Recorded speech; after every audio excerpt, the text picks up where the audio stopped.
Pak. Oh, oke. Mudah-mudahan suara saya jelas ya. Saya soalnya suaranya pelan sekali ini ya. Oke. Kita lihat kemarin ya bagaimana cara membaca sebuah arah garis ya, yang dinyatakan dengan indeks Miller atau Miller indices.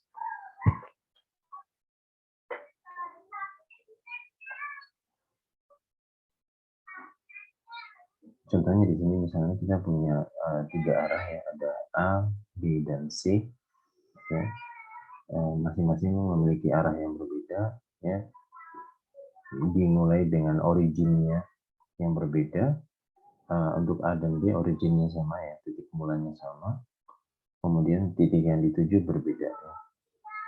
Kemudian untuk yang garis C itu titik awalnya tidak bermula dari 0,0 ya, tetapi dia bermula dari tengah daripada sisi kubusnya ya, tengah dari sisi kubusnya, kemudian mengarah ke pojok atas ya, dia melintasi ruang, kemudian menuju ke pojok atas daripada kubusnya ya. Oke, jadi bagaimana membaca ini ya? Nah, kita lihat aturan yang sudah ditetapkan di dalam Miller indices, misalnya contohnya ya.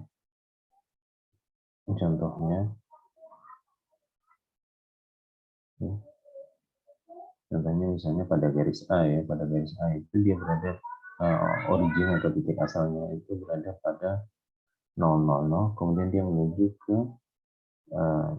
dia melintasi ruang ya, menuju ke pojok atas ya, menuju ke pojok atas di sini ya, dengan koordinatnya untuk x-nya 1, y-nya 1, dan z-nya 1 ya. Jadi titik yang dituju itu memiliki koordinat x-nya 1 kalau dihitung dari 0,0,0 ya, x-nya 1, y-nya 1, dan z-nya 1 ya.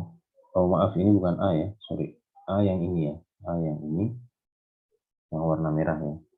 Oke, jadi A-nya itu menuju ke x-nya 1, y-nya 0, dan z-nya 0 ya. Jadi itu titik yang dituju. So kita menulis titik originalnya dan titik yang dituju. Ini adalah titik yang dituju, ini adalah titik originalnya ya, dia berasal dari mana begitu. Nah, kemudian kedua titik itu diselisihkan ya. Jadi 100 kurang 000 ya. Nah, itu dapatnya 1,0,0 ya. Jadi 1,0,0 ini adalah titik asalnya ya. Kemudian titik yang dituju ya, titik yang dituju 1,0,0 ini adalah titik yang dituju. Kemudian 0,0,0 ini adalah titik asalnya, diselisihkan ketemunya 1,0,0 ya. Oke, kebetulan di sini hasilnya adalah bilangan bulat semuanya ya, jadi bukan berupa pecahan, sehingga kita dapat langsung menuliskan arah daripada garis A ini itu sesuai dengan hasil pengurangan tadi ya. Jadi 1,0,0 ini ditranslate ke dalam indeks Miller. Indeks Miller dalam satu arah itu yang ditulis dalam kurung kotak 100. Jadi 1,0,0 ini ditranslate ya, ke dalam indeks Miller. Ya, indeks Miller yang menunjukkan arah dari garis. Ya, jadi komanya dihilangkan ya. 100 itu ditulis di dalam sebuah kurung kotak. Ya. Kemudian berikutnya itu untuk contohnya misalnya di garis B. Ya, garis B ini berasal dari originalnya itu adalah 0,0,0. Kemudian titik yang dituju itu memiliki koordinatnya adalah 1, 1, dan 1. Ini jadi x-nya 1, y-nya 1, dan z-nya 1. Ya, kemudian titik yang dituju 1, 1, 1 ini diselisihkan dengan titik asalnya 0, 0, 0. Hasilnya adalah 1, 1, 1. Kebetulan hasilnya ini adalah hasil yang bilangannya adalah bilangan yang merupakan bilangan bulat gitu. Tidak ada pecahan di sana. Ya, jadi kita bisa translate ini ke dalam Miller indices atau indeks Miller 1, 1, 1 digabungkan kemudian ditulis di dalam kurung kotak. Ya, kurung kotak. Kemudian yang berikutnya misalnya untuk yang contoh C ya, garis C. Ya, garis C.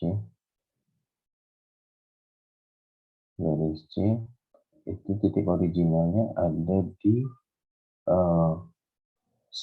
pada koordinat X-nya setengah, ini X-nya setengah, kemudian Y-nya 1, ya, Y-nya 1 dan Z-nya 0. Ya, jadi titik ini, ya, titik awal atau titik asal dari garis C itu berada pada koordinat X-nya setengah, Y-nya 1, Z-nya 0. Nah, kemudian yang dituju, ya, titik yang dituju itu adalah memiliki koordinat X-nya 0, Y-nya 0, dan Z-nya 1 ya, di sini ya. X-nya 0, Y-nya 0, dan Z-nya 1. Oke, jadi kita tulis saja ini titik yang dituju 001, ini titik originalnya setengah 1, 0. Kemudian mereka diselisihkan 0 kurang setengah minus setengah, 0 kurang 1 minus 1, 1 kurang 0, 1 kurang 0, 1. Jadi dapatnya minus setengah, minus 1, dan 1. Ya, jadi dapatnya minus setengah, minus 1, dan 1.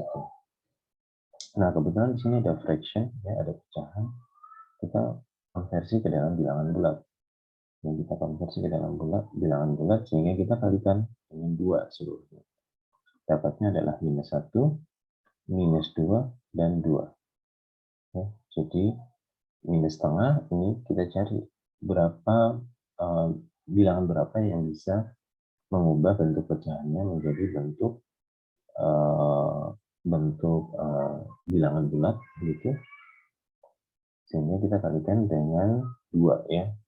Jadi ini kebetulan minus setengah, kita kalikan dengan 2. Tapi kita kalikan dengan 2 ini semuanya ya. Jadi di sini ada minus setengah, ya, kemudian minus 1 dan 1. Ini semua dikalikan dengan 2 ya. Semua dikalikan dengan 2 kali.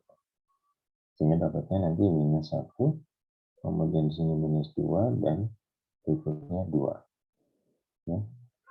Oke, clear ya. Nah, sehingga kita dapatkan minus 1, minus 2, dan 2.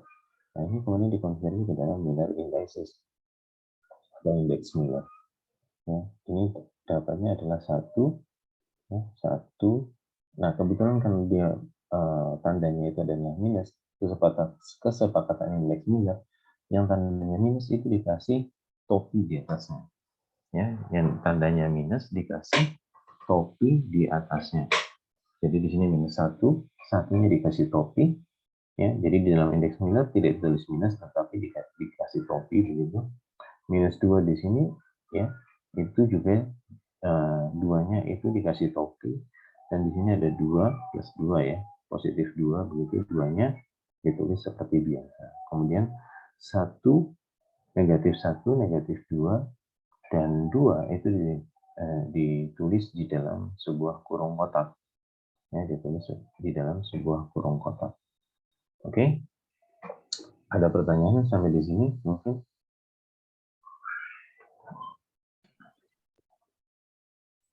Oke, kalau tidak ada kita lanjut ya. Kalau tidak ada kita lanjut. Nah, karena atom di dalam sebuah struktur kristal itu terletak pada banyak terletak pada banyak posisi ya, karena mereka sifatnya itu posisinya itu reguler ya, titik yang ditempati atau latisnya itu sifatnya reguler banyak ya. Jadi atom itu ada di sini, misalnya ada di sini, ada di sini, ada di sini, ada di sini, di sini, di sini, di sini, dan di sini. Ini kalau kita hanya lihat sebuah unit sel. Tapi kalau kita lihat ke tetangganya, ya di sini ada sebuah kubus lagi ya. Tetangganya tuh ada sebuah kubus lagi ya. Di sini, hop, hop, hop, hop. hop, ya. Di sini ada, saya gambarkan dengan warna berbeda ya. Di sini ada atom, atom. Nah, itu baru satu tetangga di samping kanan. Belum kalau kita gambarkan satu tetangga misalnya di samping, di atasnya, di atasnya. Oh, di atasnya ini, ya. Ini. Nah, kemudian belum juga kalau kita gambarkan yang di arah bawahnya. Di arah bawahnya ada tetangga. Di kirinya juga ada tetangga. Di depannya ada tetangga, di belakang juga ada tetangga. Ya, secara reguler dan banyak ya di dalam satu bulk material dan seluruh material yang besar itu banyak sekali atom-atom. Jadi tidak ya mungkin ratus jutaan atom ada di sini, ada di sana. Nah, demikian sehingga ya arah yang tadi kita nyatakan di dalam Miller indices itu tidak hanya satu, ya ada banyak arah, maksudnya ada banyak arah yang sejenis. Ya, jadi misalnya 111. Jadi yang punya arah 111 seperti ini ya, seperti ini ya, di 111 ini tidak hanya dari titik 0,0 ini sampai ke pojok pojok sebelah yang memotong atau diagonal ruangnya ya, atau garis diagonal ruangnya. Jadi tidak hanya ditunjukkan oleh garis diagonal ruang seperti ini. Ya, jadi yang memiliki garis arah 11 itu tidak hanya dari 000 sampai ke 111. Ya, bisa jadi ini juga ditunjukkan oleh yang memiliki koordinat misalnya ini ya. Misalnya begini. Misalnya kalau kita punya titik tujuannya adalah 222. Ya, 222, kemudian titik asalnya adalah 111. Ya, maka ini ketika diselisihkan juga menghasilkan Miller indices yang sama, yaitu 111. Ya, demikian ya kira-kira. Jadi garis-garis yang sejenis ya, yang menunjukkan arah sejenis di dalam sebuah kristal itu sangat banyak ya, sangat banyak variannya gitu. Sangat banyak sangat banyak arah yang sama begitu. Jadi arah yang sama itu banyak begitu ya, tidak hanya satu ini saja gitu ya. Ditunjukkan oleh garis yang banyak yang menunjukkan arah yang sama begitu. Nah, sehingga ya Miller indices juga mengelompokkan garis-garis tersebut ke dalam family-nya atau di dalam keluarganya. Ya, jadi Miller indices mengelompokkan arah-arah yang sama tadi yang memiliki pola atau memiliki kecenderungan arah yang sama itu ke dalam family-nya, ke dalam keluarganya, ya, atau ke dalam kelompoknya. Gitu. Nah, kelompoknya ini ditandai dengan tanda kurung apa ini ya? Kurung segitiga ya mungkin ya saya bilang. Jadi tanda kurung segitiga ini menyatakan family daripada garis-garis yang sama. Jadi family dari garis-garis yang sama. Ya. Let's say misalnya di sini kita mengatakan bahwa oke, saya punya garis satu, ya, saya memiliki garis 110. 110 artinya dia dia berasal misalnya let's say berasal dari titik originnya adalah 0,0, kemudian menuju ke titik koordinat x-nya 1, y-nya 1 dan z-nya 0. Z-nya 1 ya. Berarti kan di sini ya. Kira-kira garisnya seperti ini. Ya. Ya, kira-kira garisnya seperti ini. Di sini adalah 1 dan 0. Sehingga kalau kita buat Miller indexnya 110 ya 110 110 dikurangi dengan 0 0 0 maka sama dengan 110. Sehingga ini kalau kita translate ke Miller indices kita bisa tuliskan 1, 1, 0. Ya, kira-kira seperti itu. Nah, ini baru satu arah saja. Ya, ini baru satu arah. Nah, belum misalnya kita menggambarkan arah yang sejenis, tetapi misalnya let's say berkebalikan atau berlawanan. Ya, misalnya saya contohkan gambar di sebelahnya ya, saya gambar di sebelah kirinya. Nah, saya gambarkan seperti ini. Ya, jadi dia berawal dari 110 ya. Jadi garisnya itu berawal dari 110 dan berakhir di 0 0 berakhir di 0 0 0. Ya, sehingga seperti ini kita bisa tuliskan bilangan indexesnya adalah yang dituju 0,0,0 dikurangi dengan 1,1,0. Maka sama dengan minus 1, dan 0. Ya, 0 kurang 1 itu minus 1, 0 kurang 1 juga minus 1. 0 kurang 0 itu 0. Sehingga kita translate ke nilai indexesnya menjadi 1 bar atau dengan topi ya. 1 bar ya dengan topi karena minus, kemudian 0 kita kasih kurung kotak. Ya. Nah, antara garis yang di sebelah kiri ini ya dan garis yang ada di sebelah kanan ini itu keduanya memiliki kecenderungan atau pola yang sama ya.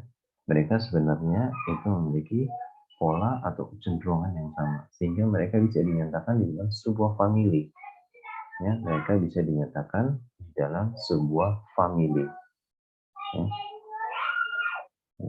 Sehingga untuk garis-garis yang memotong diagonal bidang ya, bukan hanya ini saja ya, garis-garis yang memotong diagonal bidang itu semua dapat dikelompokkan ke dalam satu family, yaitu family 110 dengan kurung dengan kurung segitiga ya, seperti ini ya. Dengan kurung segitiga seperti ini. Jadi kalau yang tadi ya kurung siku seperti ini itu menunjukkan arah garis ya, spesifik ya, arah garis individual. Kalau kurung segitiga seperti ini ya itu menunjukkan arah garis ya dalam family gitu ya. Jadi family arah garis kira-kira begitu ya. Atau kelompok mungkin ya, kelompok arah garis. Jadi kalau yang kurung segitiga itu family ya, mereka dikelompokkan dalam arah misalnya 110 atau 111 seperti itu. Nah, demikian juga jadi kalau kita kembali ke 110 ya, demikian juga misalnya bidang yang menunjuk misalnya di sini ya, bidangnya garis ya. Garis yang menunjuk di diagonal bidang di sini misalnya let's say atau misalnya di sini ya.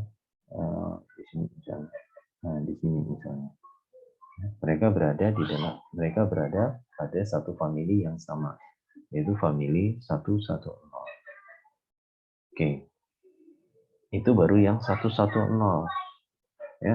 Belum nanti misalnya kita bahas contohnya ya yang tadi sudah saya sebutkan, misalnya 111 ya. 111 berarti familinya bisa jadi yang pertama ini ya. Pokoknya yang melintasi diagonal yang mirip atau mengikuti atau melintasi diagonal ruang ya. Seperti ini bisa atau seperti ini bisa ya. Seperti ini juga bisa.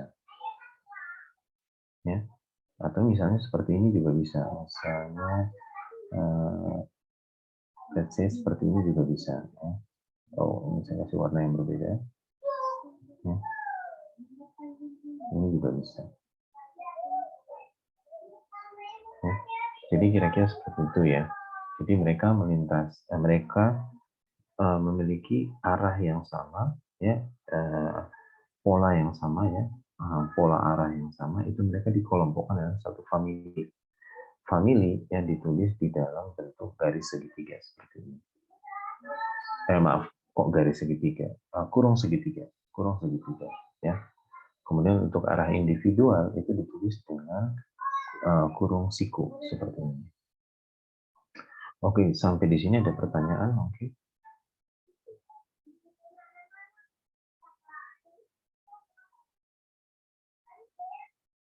Nah, kalau yang misalnya let's say misalnya di sini satu yang paling kelihatan di sini misalnya 100 ya. Di sini kan 100 artinya kan dia mulai dari 000 kemudian berakhir di 100 ya. Pada koordinat x-nya 1, y-nya 0 dan z-nya 0. Ya. Ini akan sama dengan polanya akan sama dengan garis yang melintas di sini ya, sepanjang sisi misalnya di sini atau di sini misalnya atau di sini atau yang ke atas seperti ini ya, atau pada arah yang sebaliknya ya, pada arah yang sebaliknya misalnya seperti ini ya, atau seperti ini atau seperti ini atau seperti ini, kira-kira begitu, atau seperti ini. Izin Pak Hafid. Ya. Gimana? Ada pertanyaan? Izin Pak. Karindra Pak. Oh ya, gimana? Karindra, ada Pak, pertanyaan? maaf Pak, tadi baru bisa nemuin jaringan ini Pak. Oh ya, oke. Suara saya kedengaran? Terima kasih Pak. Kedengaran tapi putus-putus Pak, tetap Pak. Oh iya, oke.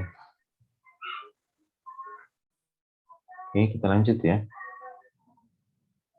Lanjut. Nah, tadi kita sudah mengenal yang pertama bagaimana menuliskan Miller indices untuk arah individual, dan kelompok arah ya, kelompok arah.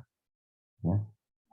Jadi dari sebuah garis ya, dari garis atau dari sekelompok garis ya. Kalau individual berarti dari sebuah garis.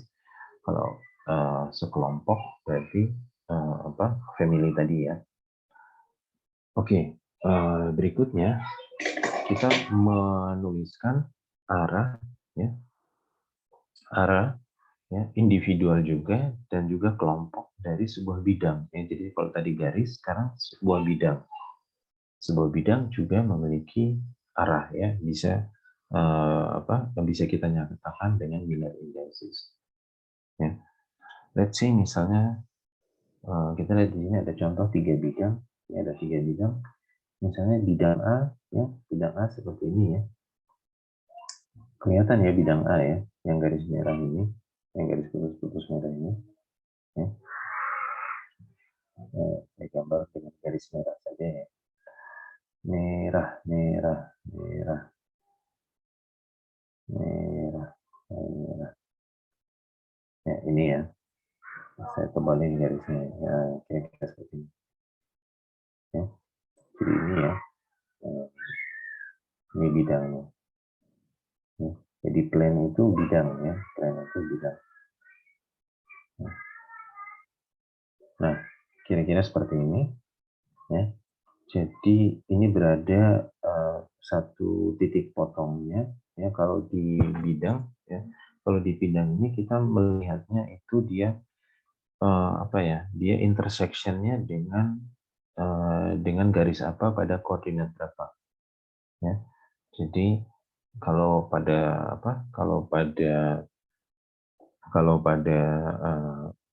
garis tadi ya, kalau pada garis tadi Miller indices melihat titiknya berada pada koordinat apa saja ya, pada titik awal, titik mula, dan titik akhir atau titik tujuannya. Kalau di bidang ya, itu dia melihatnya bidangnya itu memotong garisnya pada koordinat berapa saja ya. Jadi dia melihat bidang tersebut memotong garis koordinatnya itu pada bidang tersebut memotong XYZ atau koordinatnya itu pada koordinat berapa gitu, atau pada jarak berapa ya. Misalnya seperti ini ya, pada bidang A itu memotong garis X ya pada jarak 1 ya. Jadi ini 1 karena dia memotong pada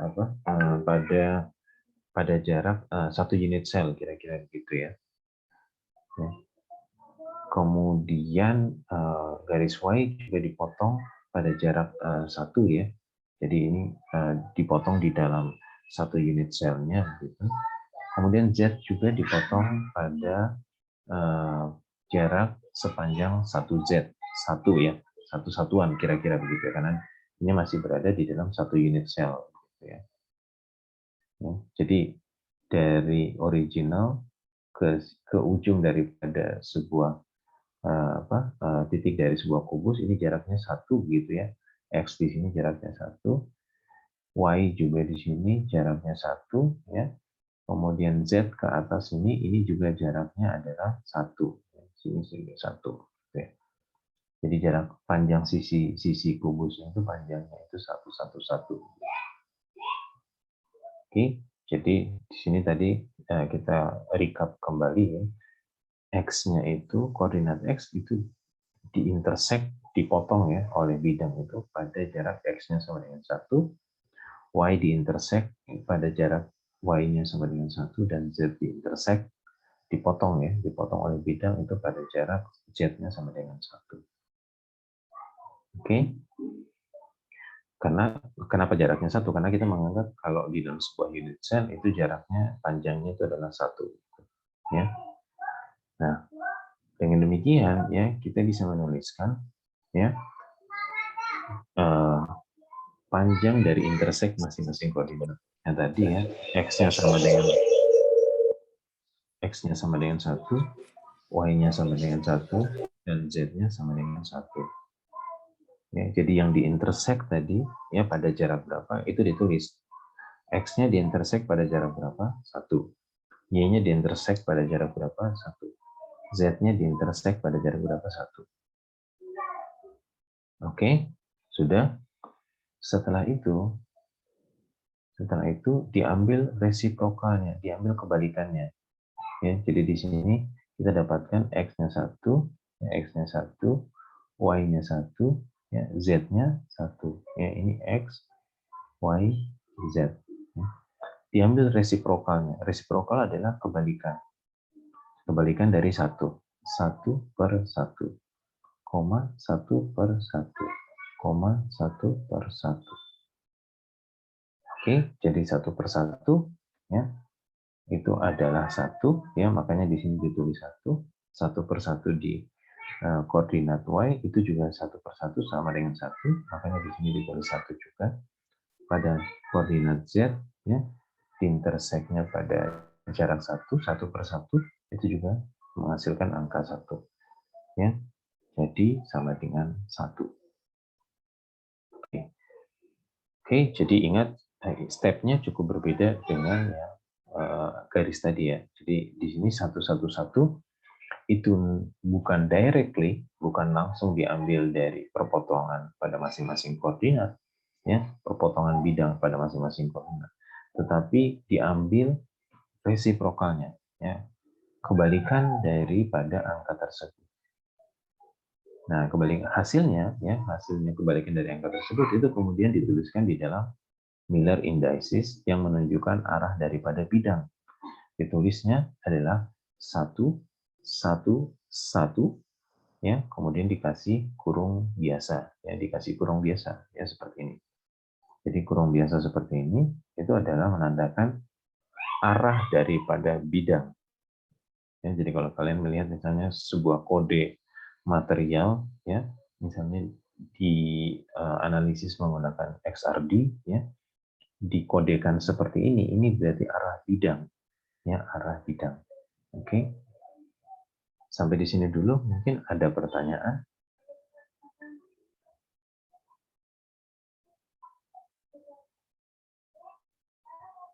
Oke, belum ada. Saya lanjut ya. Saya lanjut sekarang dengan plane atau bidang B. Ya, plane atau bidang B, kita lihat gambar yang lebih besar ya. Kita lihat gambar yang lebih besar. Nah, bidang B ini ya adalah bidang yang berwarna hijau. Ya, bidang yang berwarna hijau di sini ya. Sebentar, saya cari warna yang mendekati ya. Nah, di sini. Bidang yang berwarna hijau ini yang saya gariskan. Saya gariskan di sini ya. Oke. Nah, kira-kira seperti ini. Ya. Jadi ini bidangnya. Ya, ini plan-nya, plan B atau bidang B. Ya. Oke, saya hapus kembali ya arsiran saya. Nah, bidang B atau plan B ini ya, kita lihat dia mengintersect atau memotong masing-masing koordinat pada jarak berapa. Ya, masing-masing koordinat pada jarak berapa ya. Oke, kita lihat ya. Misalnya di X, ya, X dia memotong di jarak X-nya adalah 1. Ya, X-nya itu diintersect pada jarak X-nya sama dengan 1. Oke, kelihatan di sini ya, dipotong di pojok daripada kubus. Oke, kemudian Y, ya, Y-nya itu dipotong pada Y-nya sama dengan 2. Ya, karena dia sudah melewati 1 unit sel. Ya, dia sudah melewati 1 unit sel. Jadi di sini kira-kira ya ini ada tetangganya begitu ya, ada tetangganya. Nah, ada tetangganya gitu ya. Kita bisa ibaratkan di sini ada tetangganya ya. Dan intersect atau potongan dengan koordinat y-nya itu ketemunya ya, ketemunya itu di tetangganya ya, ketemunya di tetangganya, di pojok daripada tetangganya ya. Di pojok daripada tetangganya. Jadi kebetulan memotong y-nya itu sudah masuk ke unit sel tetangganya. Ya. Di mana jaraknya itu adalah 2 dari titik 0,0,0. Ya, jaraknya itu ya, jaraknya 2 ke arah y ya, ke arah y ya sepanjang 2 dari titik 0,0,0. Oke. Kemudian untuk koordinat z-nya itu dia tidak pernah memotong ya. Jadi koordinat y-nya itu tidak pernah dipotong oleh plan B ini ya. Tidak pernah dipotong oleh bidang B ini ya. Kelihatan ya, perhatikan ya, garis Z ini tidak pernah intersect, tidak pernah berpotongan dengan tidak pernah berpotongan dengan bidang B. Jadi mereka selalu paralel. Ya, mereka selalu paralel. Ya, jadi kalau saya pindahkan gambarnya di sini, ini Z-nya ya, ini Z-nya, ini bidangnya. Bidangnya seperti ini. Ya.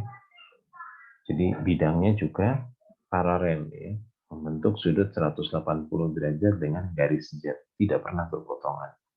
Ya. Nah, dalam kondisi seperti ini, kita katakan bahwa jarak intersect-nya, jarak potongannya itu adalah infinity, tak terbatas. Karena mereka tidak pernah berpotongan. Ya, jadi jarak perpotongannya apa? Infinity, ya. Infinity. Ya, infinity, tak terbatas. Oke. Nah, so kita sudah dapat ya perpotongan pada masing-masing ya. X1, Y2, Z infinity. Kita coba hitung sekarang ya. Coba hitung sekarang. Nah, tadi X-nya adalah 1 ya. Di sini X-nya adalah 1 ya. Y-nya adalah 2, di sini Y-nya adalah 2, Z-nya adalah infinity ya. Kita take reciprocal atau kita take kebalikan daripada masing-masing jarak perpotongannya. Jadi 1 dibagi dengan 1. Kemudian 1 dibagi dengan 2 ya. Kemudian 1 dibagi dengan 0. Ya. Saya tulis mungkin lebih dekat ke sini ya. Ini 1 dibagi 1, 1 dibagi 2, dan 1 dibagi 0. Ya. Nah, 1 dibagi 1 hasilnya 1. Ya, 1 dibagi 2 hasilnya setengah. Maaf, ini infinity ya. Yang tadi ya. Tak hingga ya, ini tak hingga. 1 dibagi tak hingga itu adalah 0. Ya, jadi 1 bagi 1, 1, 1 bagi 2 setengah, 1 bagi tak hingga itu adalah 0. Oke, nah kebetulan di sini ada fraction. Ya, ada pecahan. 1 dibagi 2 ya, setengah ini pecahan. Nah, kita harus clearkan fractionnya karena Miller indices tidak boleh ditulis dalam pecahan, dia harus ditulis dalam bilangan bulat. Nah, kita kalikan sebuah angka 1,5 dan 0, kita kalikan dengan sebuah angka yaitu 2 ya. 2 maka menghasilkan angka 2, 1, 0. Nah, kita tuliskan 2, 1, 0 ya, seperti ini. Kemudian kita nyatakan dalam Miller indices. Miller indices ditulis 2, 1, 0, kemudian dikasih kurung biasa seperti di sini. Oke, ada pertanyaan mungkin? Izin, Pak. Ya, silakan Pangeran. Itu yang tadi dikalikan 2-nya dapat dari mana ya, Pak? Agak kurang paham saya, Pak. Kita ingin membersihkan fractionnya, membersihkan pecahannya. Jadi yang tampil di dalam Miller indices itu tidak boleh dalam bentuk pecahan. Sehingga semuanya kita harus kalikan dengan sebuah angka yang akan membersihkan pecahannya. Kira-kira seperti itu ya. Kenapa kita pilih 2? Karena ketika kita kalikan dengan 2 itu bisa membersihkan pecahannya. Gitu. Kenapa kita tidak kalikan dengan 4? Oh ya maaf ya, mungkin saya kurang satu ya penjelasannya. Kenapa kita tidak kalikan dengan 4? Padahal 4 bisa membersihkan pecahannya ya. Saya coba pindahkan hitungannya di atas. Misalnya 4 dikalikan dengan 1, dikalikan setengah, dikalikan 0. Ini kan hasilnya sama dengan 4, kemudian 2, dan 0. Ya. Nah ini kan juga bersih ya, pecahan yang bersih, bilangannya bilangan bulat ya. Tapi yang kita ambil itu adalah bilangan yang terkecil, yang dapat membersihkan pecahannya. Ya, jadi bilangan yang terkecil. Ya, jadi kebetulan bilangan yang terkecil yang dapat membersihkan pecahannya itu adalah 2. Begitu ya. Jadi 2 ketika dikalikan dengan 1, setengah dan 0 itu sudah pecahannya sudah hilang. Gitu. Kenapa kita tidak kalikan dengan 3 misalnya? Karena 3 tidak bisa membersihkan pecahan setengah. Begitu ya. Kira-kira begitu ya Arya. Terima kasih, Pak. Izin, Pak. Ini yang saya tadi yang bagian tak terhingga itu gimana, Pak? Saya agak masih Jadi gini belum dapat gitu. Ya. Mungkin saya matikan ini dulu ya. Stop share. Saya matikan ini. Matikan virtual background saya. Oke.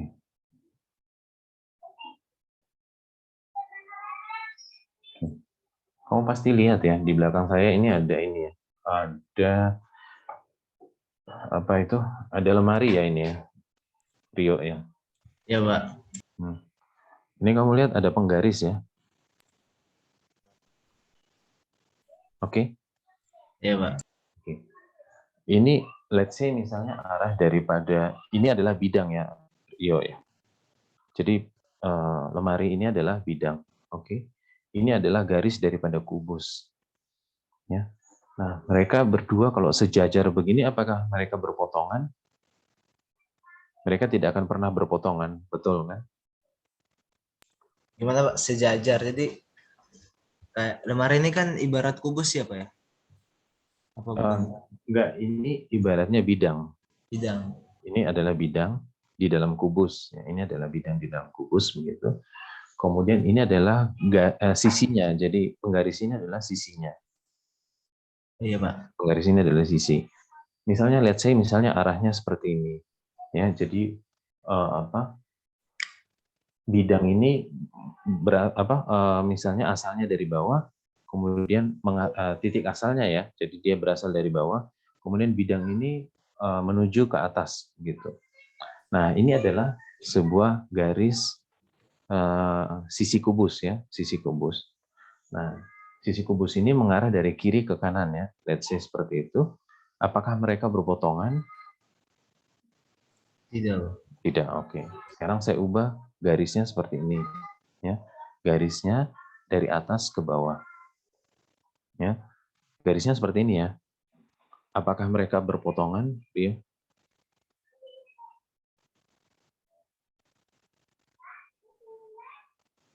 Tidak ya, Pak ya. Ini garisnya seperti ini, ya. Garisnya seperti ini. Mereka sejajar. Jadi arahnya sama dari atas ke bawah. Oh, berpotongan, Pak, atas ke bawah. Oh, masa berpotongan? Masih bingung Pak, saya masih bingung. Ya, masa berpotongan ini? Ya, sampai kapanpun tidak akan berpotongan karena sejajar. Sekarang gini, kamu berada pada, oh ya, saya gambarkan aja ya, lihat sini misalnya contohnya seperti ini.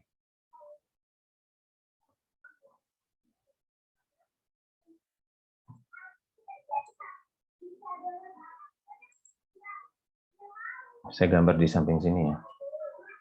Oke, let's say misalnya gini, ini arena balap. Arena balap ya.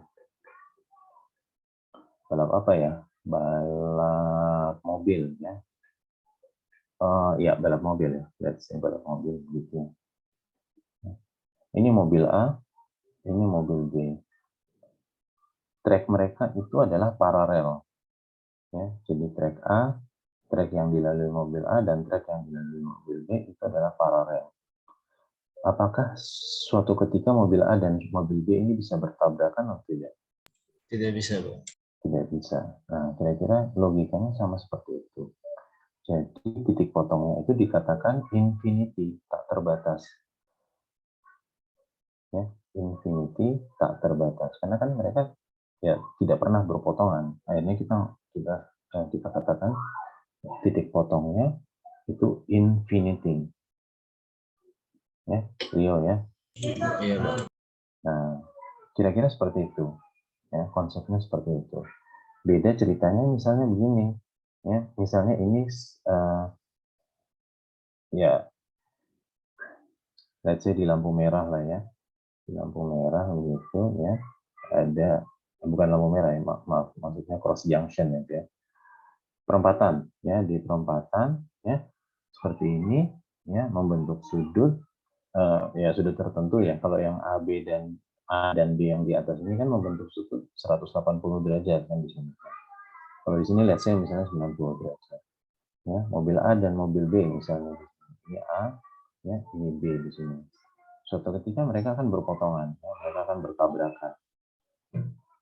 Ya, kira-kira seperti itu ya. Logikanya kira-kira seperti itu. Ya. Jadi infinity tadi apabila keduanya tidak pernah berpotongan, ya, sehingga kita katakan titik potongnya itu adalah berada pada jarak infinity. Ya, infinity itu tak hingga ya, jadi tak hingga begitu. Kemudian kalau kita ambil resiprokalnya ya itu adalah 1 per tak hingga ya. 1 per tak hingga itu sama dengan 0. Kira-kira seperti itu. Mudah-mudahan dipahami. Iya Pak. Baik Pak. Masuk. Terima kasih.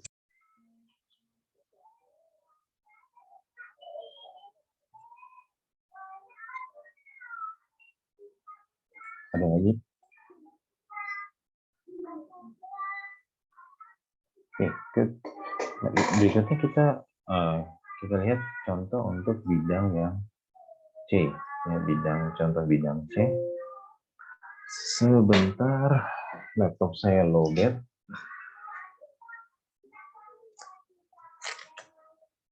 Ini suara anak saya lagi main di luar nih, kedengeran nggak ya? Dengar Pak. Kedengeran ya, padahal saya sudah pakai headset. Berarti kencang banget suara mereka.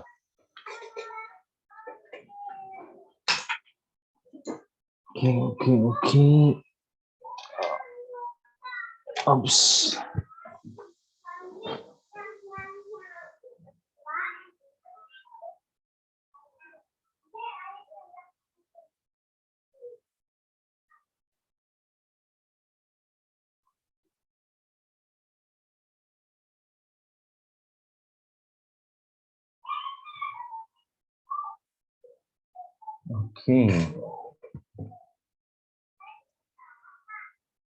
Oke, ini unit sel tetangga saya hapus ya. Ya, unit sel tetangga ini saya hapus ya. Tadi sebagai ilustrasi tadi ya. Ini sekarang saya hapus ya. Oke, sekarang kita lihat yang C ya, yang C seperti ini ya, yang C. Nah, ini C juga ada jarak yang infinity ya. Jadi ada jarak yang infinity. Ya. C ini kita lihat ya. Jadi C ini adalah bidang yang menempel pada salah satu bidang kubus ya. Jadi bidangnya itu benar-benar nempel ke salah satu bidang daripada kubus ya. Jadi dia nempel nih di samping ya, di samping sini ya. Mana nih? warna biru. Jadi dia nempel, benar-benar nempel di sini ya, di bidangnya ini ya. Nah, benar-benar nempel ya di bidangnya ya. Nah, kita lihat di sini ya, dia memotong sumbu X, Y, dan Z pada arah berapa gitu ya, pada arah berapa. Nah, kalau case-case seperti ini, jadi di sini kebetulan di sini kan titik 0, 0,0-nya ya ada di sini ya, kita asumsikan 0,0,0-nya ya itu ada di pojok sini ya, ada di yang daerah yang saya tandai ini. Nah, kalau yang seperti ini ya, kita sulit untuk menentukan dia intersect dengan siapa, dengan garis apa gitu ya. Kalau misalnya ada yang jeli, dia bisa langsung melihat bahwa oh ini intersect-nya dengan Y ya. Itu kalau yang jeli ya, kalau yang jeli. Tetapi mungkin ada yang tidak paham, kok kenapa Y? Kenapa intersect-nya dengan Y? Karena intersect dengan Y itu pada jarak 0,0,0 ya. Kalau kita lihat di sini ya, ini Y-nya kan selain Y arah Y positif, dia juga ke arah Y negatif ya. Di sini ya. Ini Y negatifnya kira-kira seperti itu ya. Kira-kira seperti itu ke tetangga sebelah kirinya. Nah, dia intersect pada jarak Y-nya itu 0 ya. Jarak Y-nya itu adalah 0 ya. Kalau pada X-nya ya intersect atau tidak? Tidak intersect ya. Mereka paralel. Ya, mereka paralel. Jadi intersect-nya pada jarak infinity. Ya, pada jarak infinity untuk X. Ya. Untuk Z-nya bagaimana? Untuk Z-nya juga infinity ya. Untuk Z-nya juga infinity karena bidangnya itu kan lurus ke atas ya. Jadi dia paralel ya, paralel dengan garis Z. Ya. Paralel dengan garis Z. Kira-kira seperti itu. Nah, untuk memudahkan kita untuk menghitung intersect pada garis Y tadi ya. Jadi sudah ketahuan ya. Dia memotongnya pada koordinat atau pada garis Y. Ya, untuk X-nya infinity, untuk Z-nya infinity. Sekarang untuk memudahkan kita menghitung berapa jarak ya, jarak intersect-nya pada garis Y itu ya, karena dia berada pada 0, 0, 0 ya, kita pindahkan bidang ini ya, kita shift bidang seolah-olah begitu ya. Seolah-olah kita shift bidang ini satu ke kiri ya sebanyak apa ya, satu satuan begitu ya. Kita shift dia ke kiri ya. Let's say misalnya di sini saya gambar tetangganya ya di sini. Saya gambar tetangganya. Jadi di sini ada tetangganya.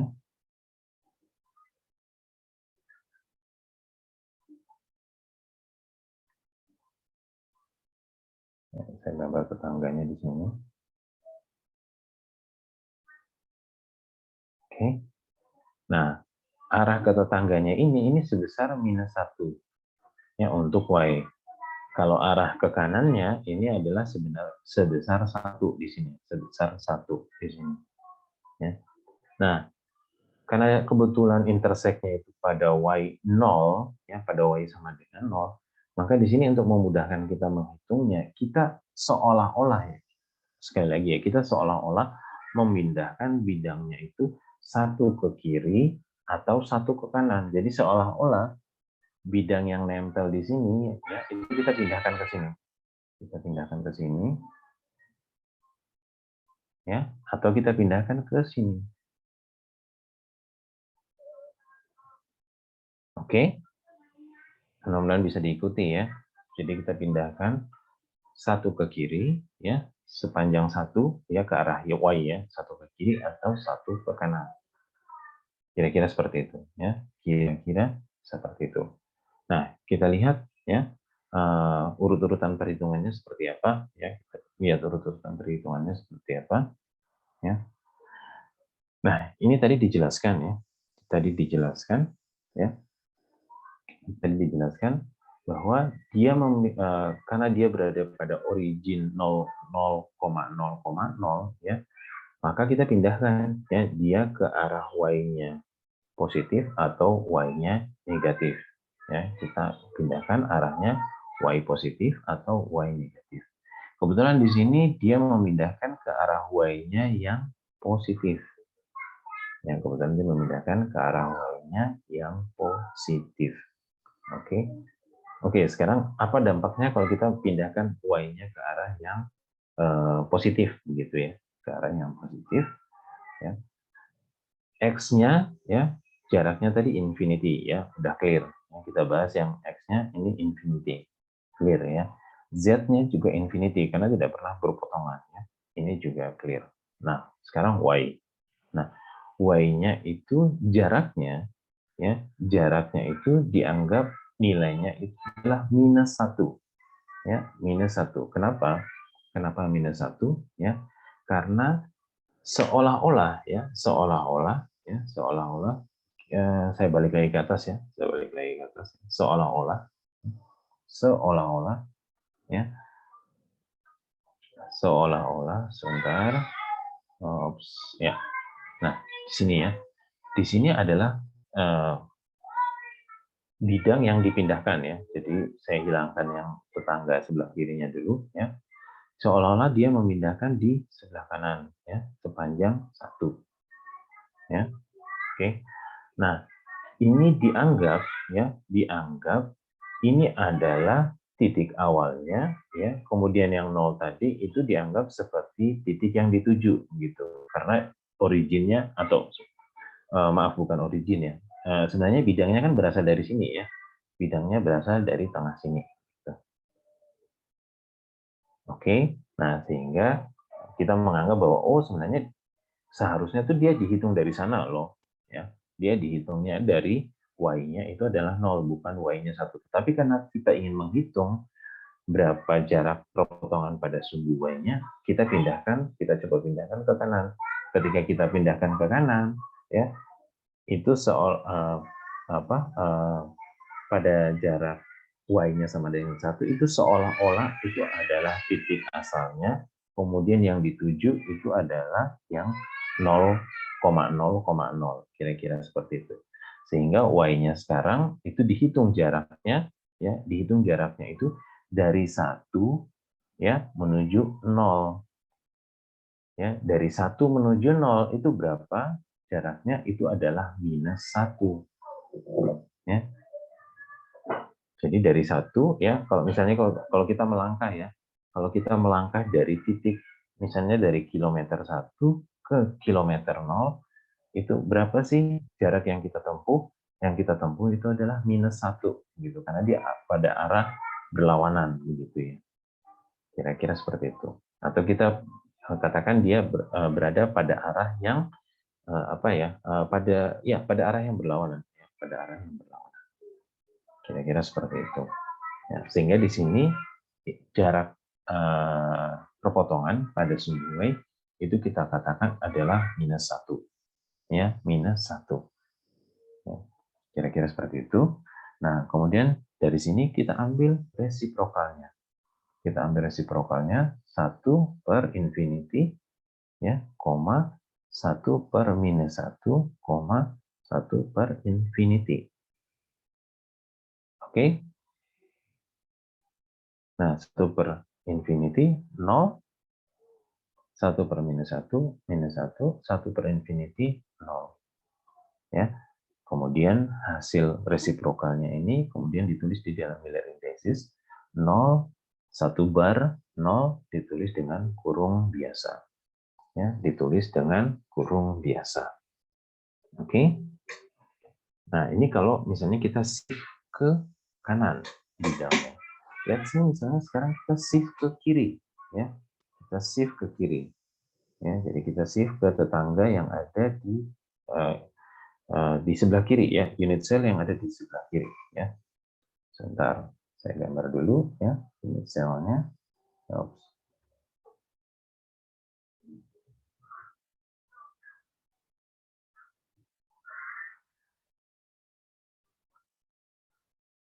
Oke. Saya fokus. Oke, nah sekarang kita shift ke sini. Oops.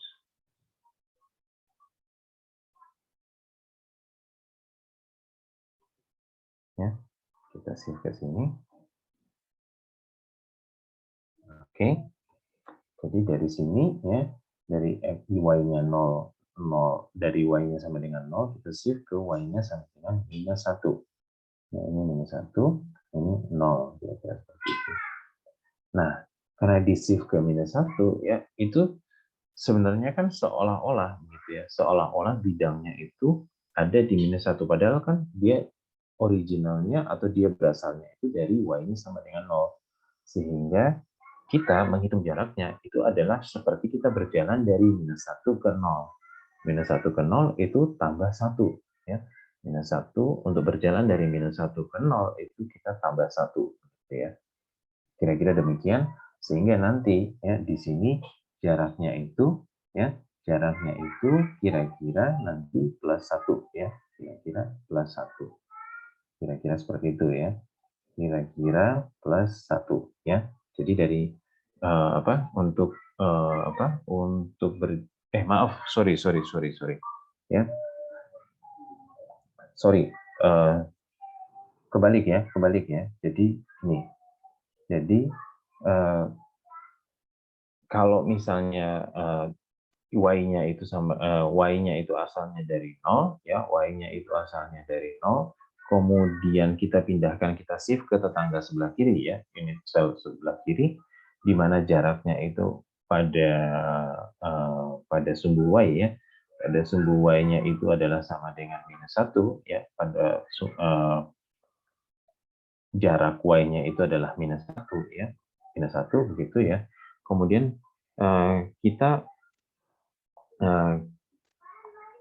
hitung ya, berapa jarak misalnya kalau kita itu berjalan dari misalnya berjalan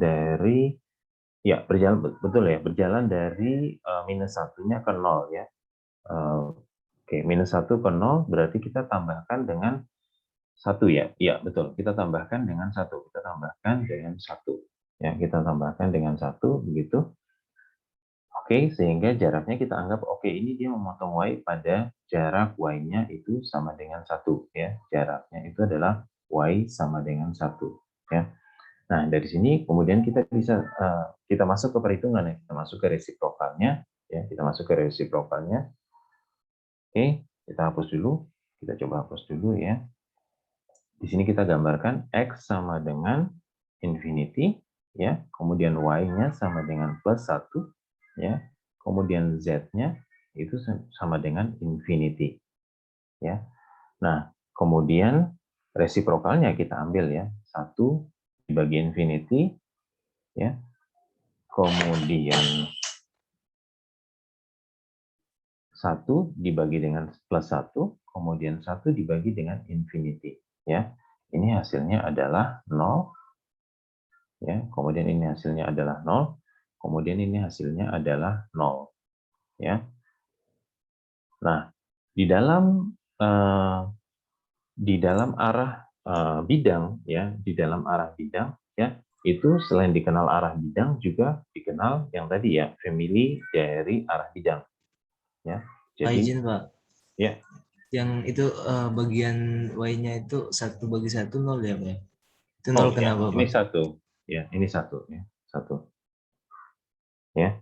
Oke, jadi di dalam family di dalam arah bidang ya, selain arah bidang itu sendiri ya, secara individual dikenal juga family ya, dikenal juga family daripada arah bidang ya, dikenal juga family dari arah bidang ya. Sama seperti halnya garis ya, indeks Miller indices untuk garis ya. Ada garis secara individual, ada garis juga dalam kelompok ya, atau family-nya tadi ya. Nah, ini kita nyatakan ke dalam indeks Miller ya, 0 1 0 ya, 0 kemudian 1 0 ya. Pasti ada yang bertanya-tanya kan, Pak, kenapa yang tadi kita pindahkan, kita shift ke kanan dan kita shift ke kiri, ini arah bidangnya itu berbeda ya, arah bidangnya itu berbeda ya. Yang satunya adalah 0 1 bar 0, yang satunya adalah 0 1 0. Oke. Nah, kita ingat tadi sudah saya jelaskan bahwa baik garis maupun bidang ada yang namanya arah individual, ada yang namanya arah dalam famili, ya. Nah, arah dalam famili itu menyatakan oke, dia memiliki kecenderungan yang sama, ya, dia memiliki kecenderungan yang sama. Jadi tergantung kita melihat atau kita mengambil ini apakah kita men-shift seolah-olah bidangnya ini ke kiri atau ke kanan, ya, mereka masih dalam satu pola yang sama, ya, mereka masih berada dalam satu pola yang sama atau famili yang sama, ya, kira-kira seperti itu ya, sama seperti halnya garis tadi, gitu. Oke, kita kira-kira sampai di sini mungkin ada pertanyaan?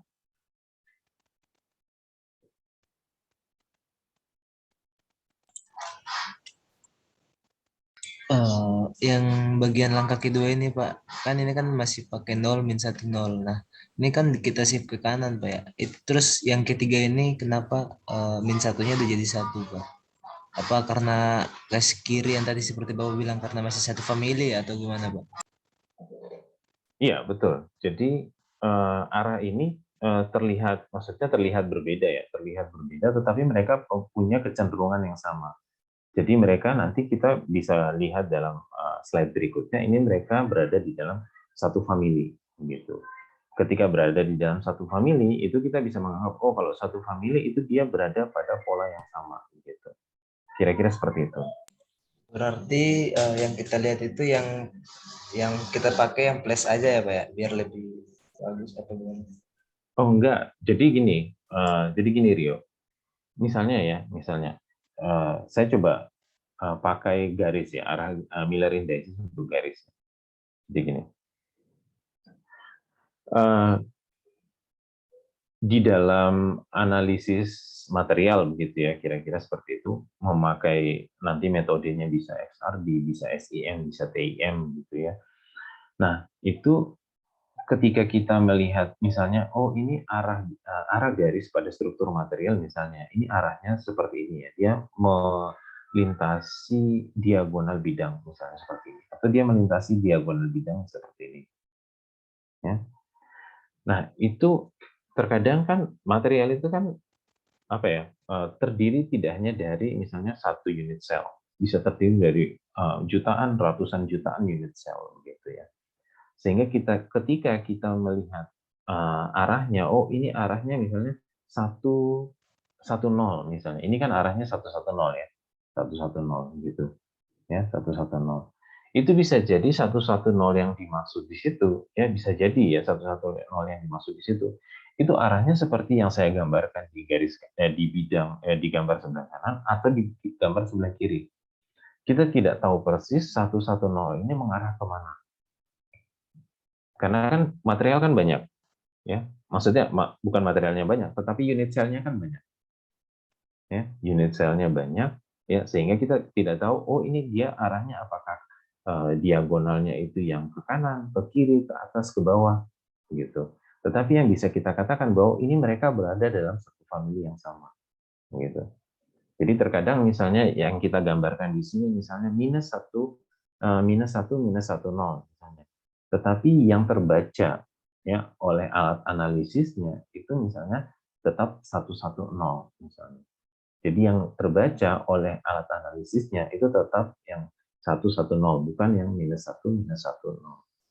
Ya. Jadi yang harusnya misalnya yang kalau kita secara teoritis misalnya kita baca itu yang ini, ya, tetapi yang terbaca oleh mesinnya misalnya yang sebelah kirinya, ya.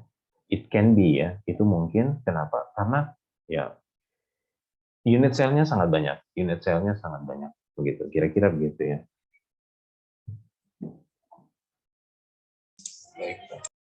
Oke, kita lanjut ya. Kita lanjut ya. Nah, tadi sudah saya katakan ya, seperti halnya garis, ya, sepertinya halnya garis, ya, bidang juga memiliki family, ya, memiliki family, ya. Jadi misalnya tadi 110, ya, 110 itu adalah bidang yang bidang yang memotong let's say misalnya pada X-nya 1, Y-nya 1, dan Z-nya 0. Maaf, Z-nya infinity gitu. Atau misalnya pada X-nya infinity, Y-nya 1 dan Z-nya 1. Atau misalnya pada saya tuliskan di sini saja ya. Misalnya X-nya sama dengan 1, ya, Y-nya 1, ya, Y-nya sama dengan 1 dan Z-nya sama dengan infinity. Atau misalnya X-nya sama dengan infinity, Y-nya sama dengan 1 dan Z-nya sama dengan 1. Ya. Atau misalnya X-nya sama dengan 1, ya, Y-nya infinity, ya, atau misalnya kemudian Z-nya sama dengan 1. Nah, mereka akan membentuk pola yang sama, yaitu 1, 1, 0. Ya, mereka akan membentuk pola yang sama seperti bidang 1, 1, 0. Nah, sekumpulan bidang yang memiliki pola yang sama ini dikumpulkan jadi satu famili, ya, atau satu kelompok. Ya, dikumpulkan jadi satu famili atau satu kelompok. Ya, sehingga kemudian mereka bisa dinyatakan di dalam Miller indicesnya. Jadi ada juga Miller indices yang menyatakan famili dari arah bidang ini dituliskan dengan kurung kurawal seperti ini. Ya, jadi dituliskan dengan kurung kurawal seperti ini. Ya, dituliskan dengan kurung kurawal seperti ini. Oke. Sampai di sini mungkin ada pertanyaan?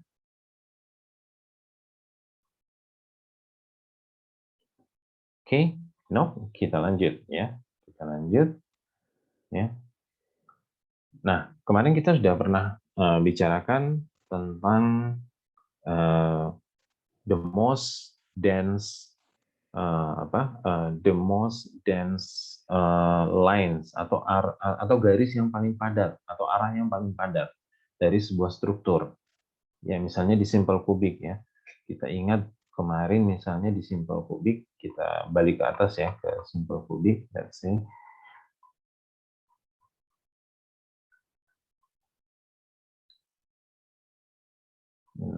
Simple kubik.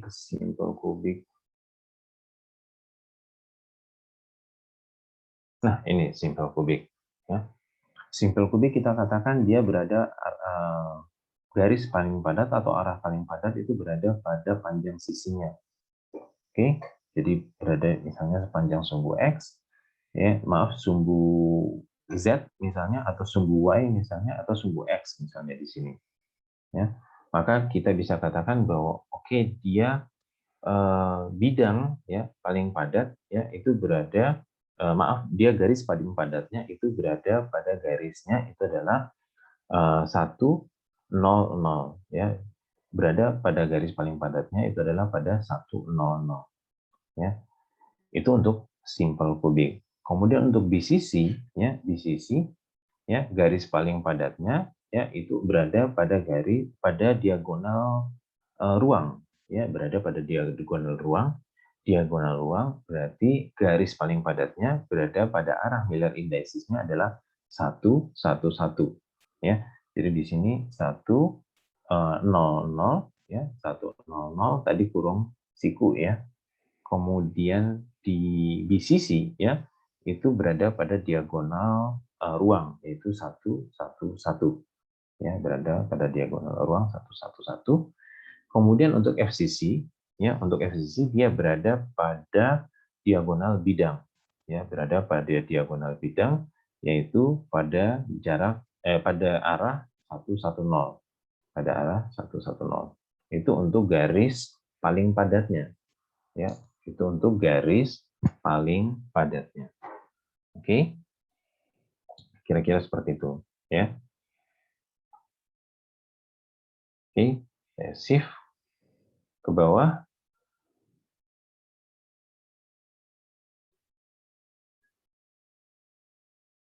Oke. Nah, sedemikian sehingga di sini ya kita lihat untuk direction paling padat di dalam sebuah struktur misalnya single kubik, BCC atau FCC ya, kita lihat di sini mereka berada pada familinya adalah 100 ya, 111 untuk BCC dan 110 untuk yang FCC. Oke. Kira-kira seperti itu ya. Jadi kita ambil satu arah, satu garis yang paling padat, Kemudian itu menggambarkan garis-garis yang lain daripada sebuah struktur, misalnya simple kubik, BCC, atau FCC. Oke. Nah, kemudian berikutnya bidang yang paling padat, ya, bidang yang paling padat untuk plants, ya, kira-kira seperti itu. Nah, kita lihat lagi, ya, kita lihat lagi, ya, di atas.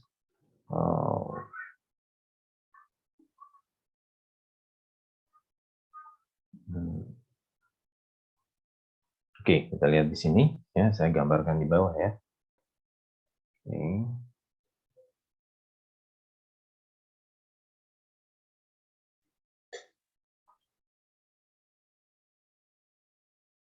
Oke. Nah, di sini bidang paling padat, ya, bidang paling padat, ya, bidang paling padat. Kalau kita lihat di simple kubik, mana sih kira-kira bidang paling padat? Artinya bidang paling padat itu artinya semua atom touching each other. Jadi semua atom saling bersentuhan, tidak ada yang memberikan ruang kosong, ya, tidak ada yang memberikan ruang kosong, ya. Kita lihat misalnya di simple kubik. Ya, di simple kubik kalau kita ambil bidang, ya, kalau kita ambil sebuah bidang, misalnya kita ambil pada sisi dindingnya, misalnya salah satu dinding atau permukaan atas atau permukaan bawah misalnya. Apakah bidang tersebut merupakan bidang yang padat? Tidak, ya, karena pada bidang, ya, karena pada bidang ini masih ada rongga seperti ini, ya, masih ada rongga seperti ini, ya, yang saya tandai, ya. Jadi masih ada rongga seperti ini. Jadi bidangnya itu bukan merupakan bidang yang paling padat. Ya. Kemudian misalnya kita ambil pada diagonal, misalnya let's say diagonal ruang, ya, misalnya kita ambil pada diagonal ruang. Jadi dia memotong kubiknya itu, misalnya saya gambarkan kubiknya di sini, ya.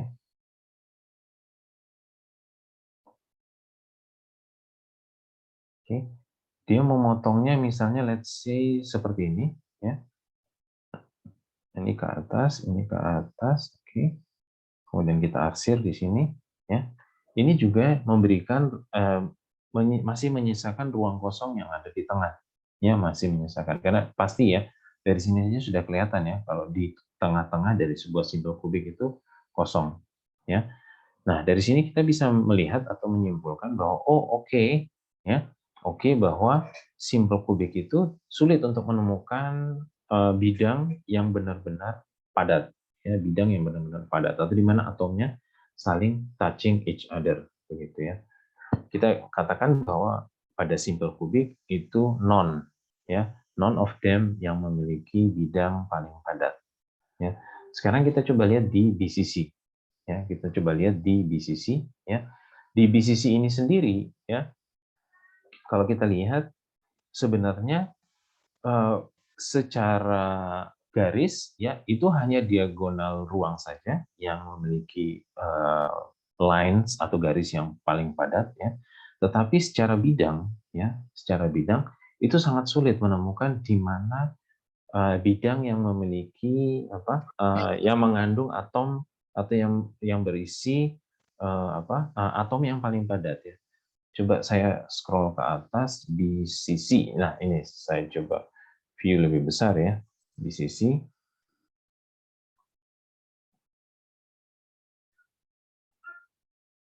Nah, kira-kira seperti ini, ya. Jadi di sisi, ya. Nah, di sini, ya, di sini itu kita melihat bahwa pada BCC, ya, itu banyak rongga, ya. Jadi di sini ada rongga, ya. Kemudian di kanannya juga ada rongga, ya, di atasnya juga ada rongga, ya.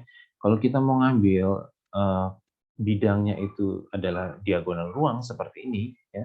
Seperti ini, let's say seperti ini, ya. Seperti ini, ya. Seperti ini. Ini juga sulit untuk menemukan di mana bidang yang paling padat itu berada, ya. Atau misalnya kita mengambil, misalnya, ya, kita mengambil pada bidang dari satu dinding, ya. Misalnya di sini, misalnya, ya, ini juga sulit untuk menemukan di mana bidang paling padat itu berada, ya. Di sini masih ada rongga kosong juga, ya. Di sini masih ada rongga kosong juga. Kira-kira seperti itu, ya. Kira-kira seperti itu. Nah, berbeda dengan FCC. ya, berbeda dengan FCC, ya. FCC, ya, keuntungannya dia itu dia memiliki, ya, memiliki garis yang paling padatnya itu sepanjang diagonal bidang, ya, sepanjang diagonal bidang, ya, sepanjang diagonal bidang. Sehingga kalau kita tarik, ya, yang menghubungkan antara tiga koordinat, ya. Jadi misalnya kalau kita tarik seperti ini, subs, subs, subs, ya. Jadi membentuk seperti segitiga yang memotong diagonal ruang, kira-kira seperti itu, ya. Maka kita bisa menemukan sebuah bidang di mana semua atomnya itu saling touching each other, ya, saling bersentuhan, sehingga dibandingkan dengan BCC, itulah kenapa juga ya dibandingkan dengan BCC, FCC itu memiliki tingkat kepadatan yang tinggi, ya, karena bidangnya, ya, maksudnya karena struktur daripada FCC-nya itu, ya, memiliki sebuah bidang yang sangat padat, ya, yang sangat padat, yaitu berada pada arah 111, ya. Tadi kita ingat ya, salah satu contoh kayaknya di contoh plan A, ya, plan A itu membentuk bidang yang sama dengan yang saya gambarkan di sini, ya. Itu pada bidang tersebut arah Miller indicesnya itu adalah mengarah pada 111, ya. Dia mengarah pada arah daripada bidang tersebut adalah 111, ya, kira-kira seperti itu, ya. Sehingga kita bisa katakan bahwa the most dense planes pada FCC, ya, bidang yang paling padat pada FCC itu berada pada pada arah 111, ya. Oke, saya shift ke bawah.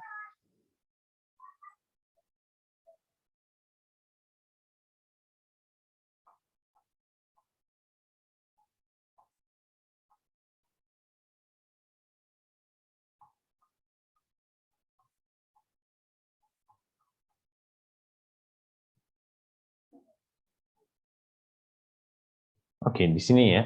Jadi di sini untuk simple cubic, ya, simple cubic itu the most dense planes-nya itu tidak ada, ya. Kemudian untuk BCC juga tidak ada, ya, none of them, ya.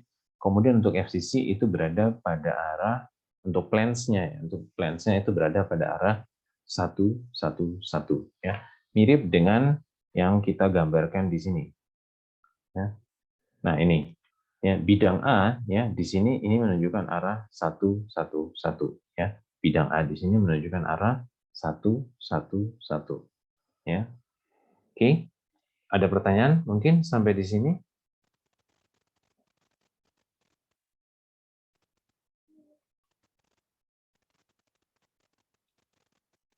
Oke. Untuk HCP atau hexagonal prospect, ya, untuk hexagonal prospect, ya, ini nanti kita review kembali, ya, ketika nanti misalnya kita membahas misalnya ada sebuah alloy atau misalnya stainless misalnya seperti itu, ya, alloy, ya, sesama alloy begitu, itu yang memiliki struktur HCP. Jadi kita langsung melihat, oh, kalau HCP itu ternyata the most dense direction-nya ada di mana misalnya, atau the most dense planes-nya ada di mana, gitu ya. Kira-kira seperti itu, ya. Jadi nanti kalau misalnya ketemu iron dicampur dengan unsur lain, ya, dialloy dengan unsur lain, kemudian memiliki struktur HCP, baru misalnya kita membahas itu. Mostly selama ini, ya, iron itu berada pada strukturnya itu mostly FCC sama BCC. Ya, jadi saya hanya membahas yang FCC, BCC, FCC, BCC, ya, kira-kira seperti itu. Ya. Oke, ini adalah contoh dari hexagonal prospect, ya. Saya skip dulu, ya. Saya lanjut ke materi berikutnya, ya. Ini juga hexagonal prospect, ya, hexagonal prospect, ya. Sekilas mungkin dari kalian mungkin belum bisa ini, ya, maksudnya belum bisa melihat view-nya secara langsung, tetapi ini kalau kita bahas secara detail sekilas, ini hampir mirip dengan FCC, ya. Ini nanti Kalau kita bahas secara detail, ini nanti hampir mirip dengan FCC. Saya skip dulu ya, saya masuk ke yang berikutnya. Oke, yang berikutnya kita membahas yang dinamakan dengan interplanar distance atau interplanar spacing. Ya, ada yang membahas interplanar distance, ada yang membahas interplanar spacing. Ya, interplanar distance atau interplanar spacing itu adalah jarak dari dua bidang. Ya, jarak antara dua bidang. Ya, jarak antara dua bidang. Maksudnya jarak antara dua bidang itu seperti apa? Misalnya seperti ini. Ya, saya coba gambarkan ya.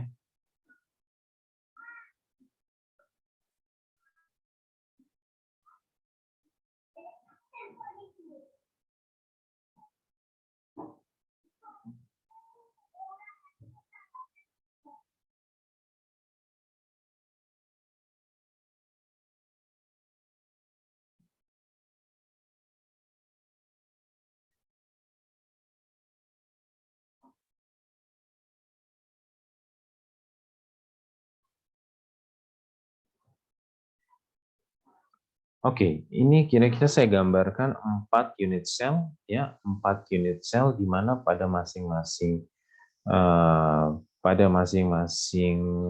corner atau pojok dari unit cell tersebut itu terdapat sebuah atom ya.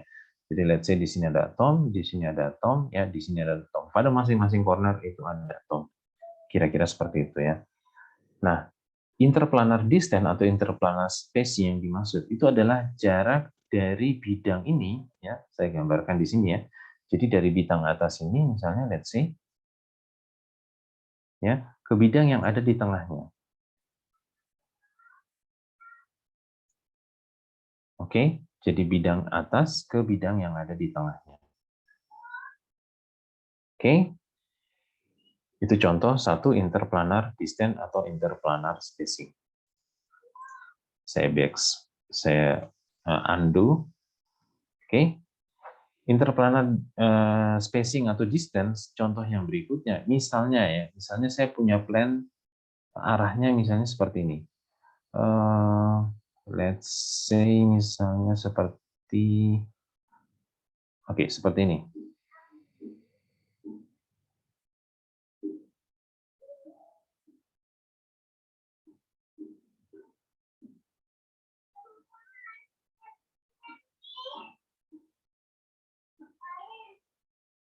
Oke. Nah, interplanar distance atau interplanar spacing yang dimaksud itu adalah jarak dari bidang yang ada di sebelah kiri dengan ke bidang yang ada di sebelah kanan. Ya, jadi yang bidang hijau ini yang saya gambarkan ya di sebelah kiri itu jaraknya berapa ke bidang yang saya gambarkan di sebelah kanan. Oke, itu yang dimaksud dengan interplanar spacing atau interplanar distance. Ya, dan mereka memiliki tingkat uniformity ya, keseragaman atau keteraturan itu yang seragam, yang teratur gitu ya. Jadi jaraknya itu ya, apabila ini kita panjangkan ke depan atau ke belakang itu jaraknya sama saja semuanya ya. Jadi ibaratnya begini ya, ibaratnya jarak dari lantai ya, jarak dari lantai ke langit ya. Misalnya dari kelas wing timur misalnya ya, ke belakangnya misalnya. Itu kan selalu sama jaraknya ya, dari lantai ke langit-langitnya ya. Begitupun misalnya jarak antara dinding kelasnya ya dari sisi utara ke sisi timurnya ya. Misalnya di gedung wing timur misalnya atau di gedung Gatot Subroto ya. Jarak dari dinding sebelah timur dari utara ke selatan itu selalu sama jaraknya. Yang kita bisa katakan seperti itu. Nah, itu yang dimaksud dengan interplanar distance atau interplanar spacing. Ya. Gunanya apa interplanar distance atau interplanar spacing ini? Ya, gunanya adalah kita bisa mengkarakterisasi atau mengidentifikasi sebuah material itu berdasarkan jarak dari interplanar spacing ini. Ya. Nanti kita lihat ya, ketika nanti di XRD seperti apa peran dari interplanar spacing atau distance ini. Ya. Nah, secara matematis ya interplanar spacing ini dirumuskan ya interplanar spacing ini dirumuskan dinyatakan dengan D ya HKL. HKL itu adalah perwakilan angka dari Miller indices. Ya, jadi dia merepresentasikan angka dari Miller indices. H itu untuk angka dari koordinat X, K itu adalah angka dari koordinat Y, dan L itu adalah angka dari koordinat Z. Ya. Untuk A, ya, A itu yang dinamakan dengan jarak dari satu corner, satu sudut ke sudut lainnya, atau panjang daripada sisi dari sebuah kubus, atau dikenal dengan yang namanya lattice parameter. Ya, yang kita kenal dengan lattice parameter. Ya. Kalau misalnya kalian masih mengingat, ya, mungkin pertemuan 2 minggu lalu kita pernah membahas tentang ini. Ya, jadi A itu adalah lattice parameter atau panjang dari corner ke corner, ya, atau panjang sisi pada kubus dibagi dengan akar dari h kuadrat k tambah k kuadrat tambah l kuadrat. Itu adalah rumus secara matematis dari interplanar distance atau interplanar spacing. Oke. Oke, ini adalah penjelasan beberapa term dari struktur, ya. Jadi misalnya interstitial site. Interstitial sites itu adalah jarak di antara atom-atom utama, ya. Jadi yang tadi kita bahas misalnya di BCC, ya, atom-atom utamanya misalnya menempati pada masing-masing corner dan satu pada tengah daripada kubus tersebut. Itu adalah sites utama atau itu adalah posisi utama. Di antaranya yang masing-masing kosong itu, ya, itu dinamakan dengan interstitial sites. Ya, jadi jarak antara site-site utama yang masih kosong. Ya, kalau kita bayangkan, ya, misalnya di BCC atau FCC, itu kan masih ada ruang-ruang kosong. Ya, itu bisa diisi oleh yang namanya interstitial atom. Ya, karena dia menempati interstitial sites. Ya, jadi saya coba refer back ke gambarnya. Ya.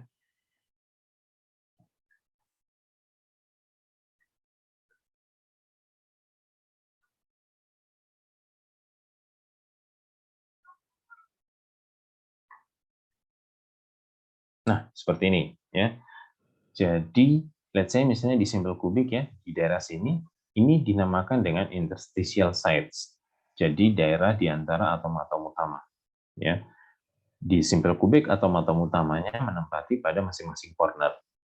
Kalau di BCC, ya, menempati masing-masing corner dan satu pada bagian tengah. Kalau di FCC menempati masing-masing corner dan satu pada tengah daripada bidang.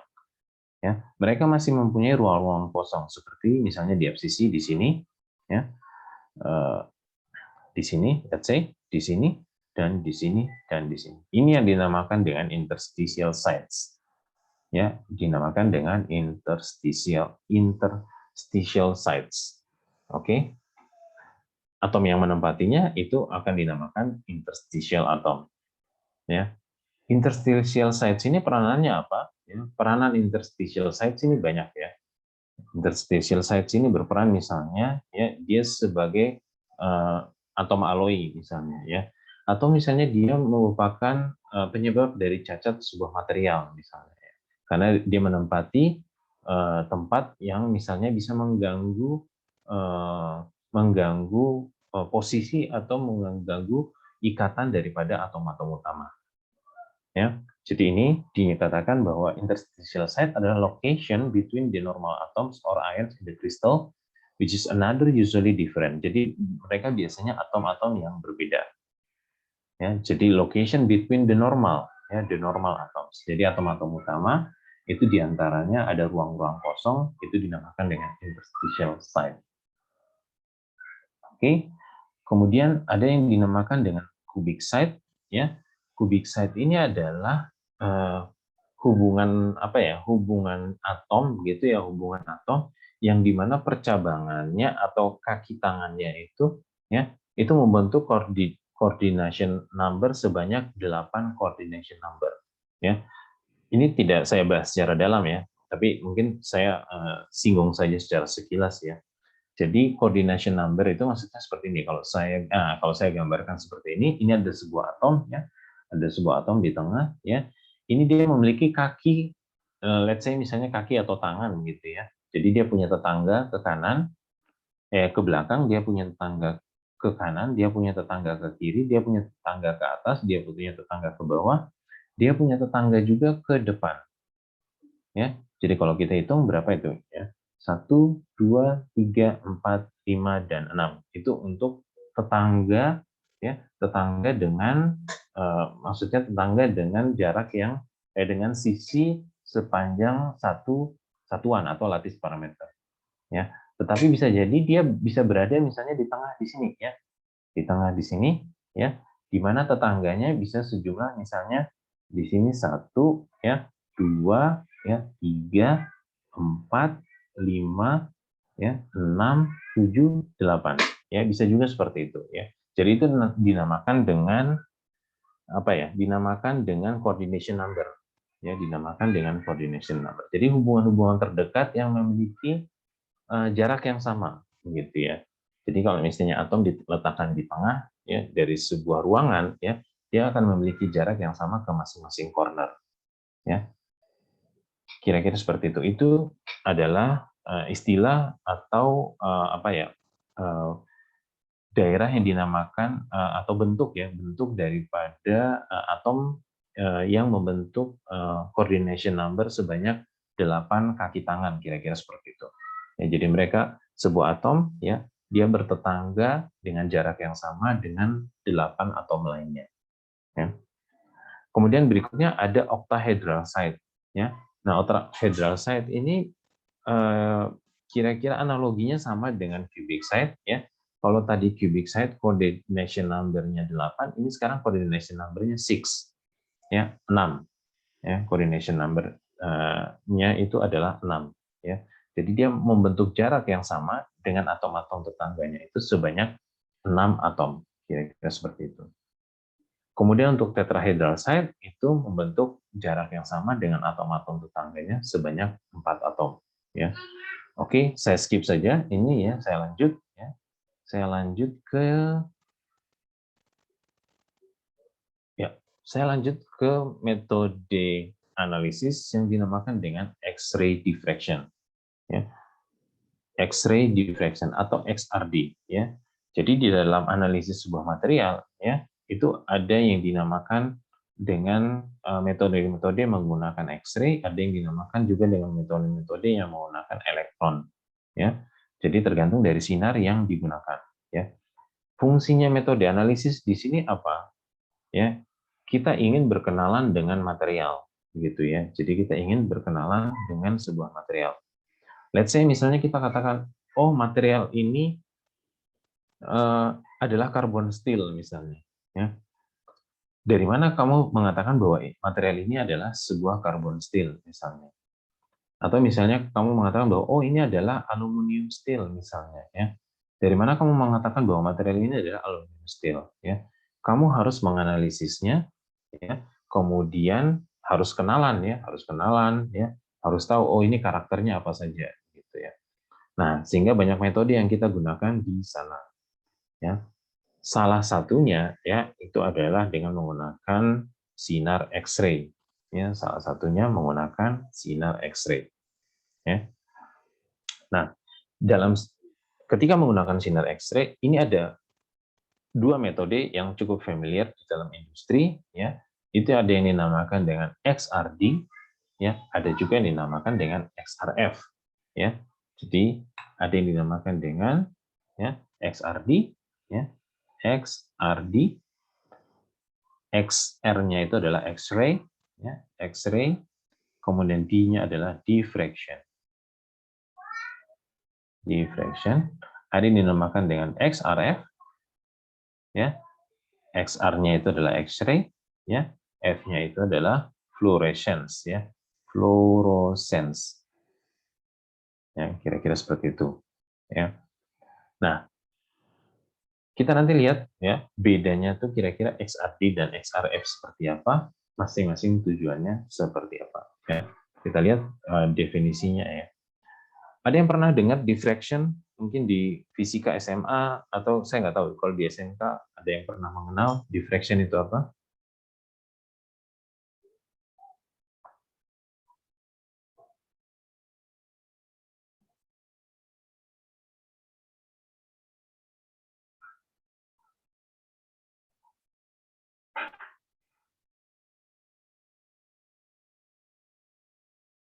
Oke, diffraction itu ya kalau di dalam ilmu fisika ya seingat saya hanya di SMA ya, di SMP sepertinya belum dipelajari ya.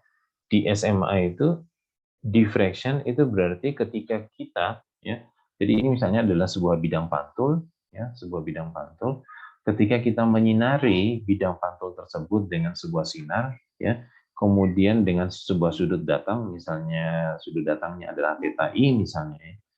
Nah, sinar tersebut akan dipantulkan dengan sudut yang sama ya, theta incidence, theta reflected ya, theta r let's say ya. Nah, jadi sinar tersebut akan dipantulkan dengan sudut yang sama dibandingkan dengan sudut datangnya. Jadi sudut reflektifnya itu sama dengan sudut datangnya. Ya, itu yang dinamakan dengan diffraction. Ya, jadi kalau sebuah sinar mengenai permukaan dari sebuah benda, kemudian dia dipantulkan dengan sudut yang sama, ya itu dinamakan dengan diffraction. Ya, itu dinamakan dengan diffraction. Di dalam diffraction itu ada sinar yang saling interfere atau saling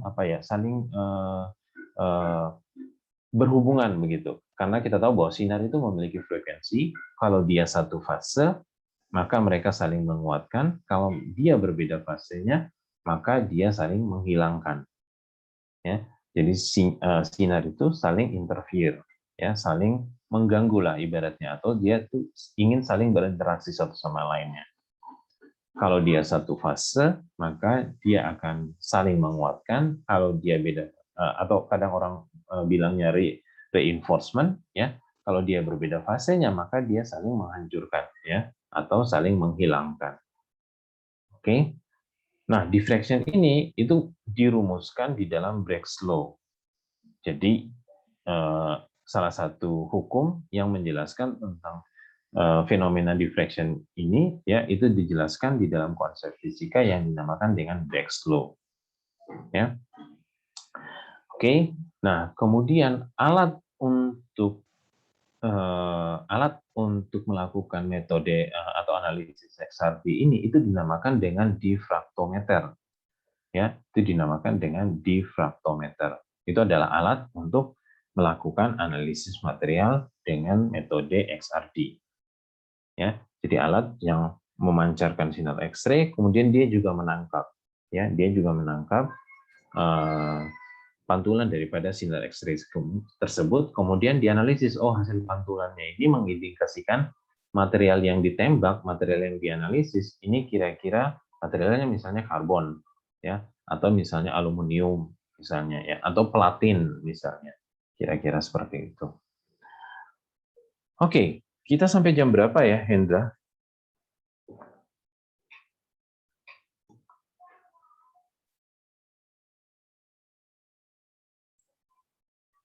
Halo? 21.50, Pak.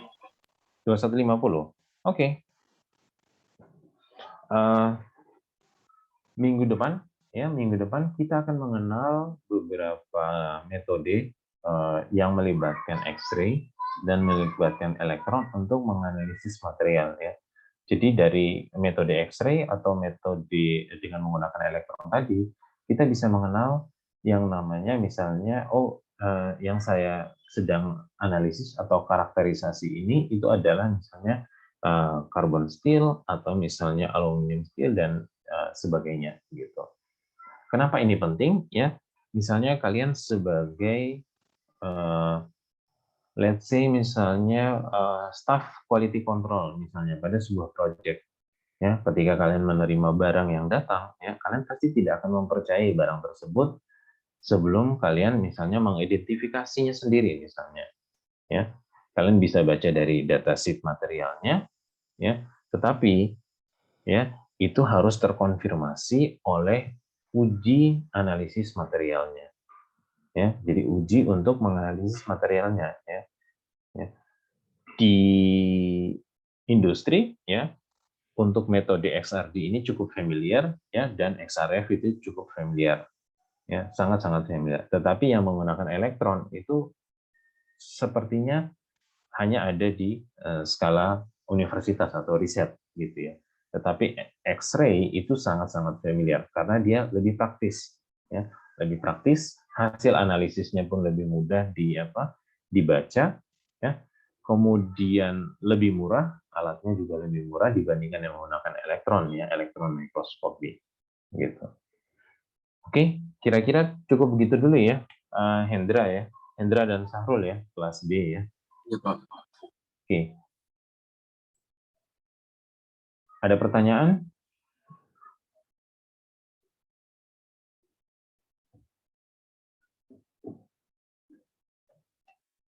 Belum ada. Sementara belum.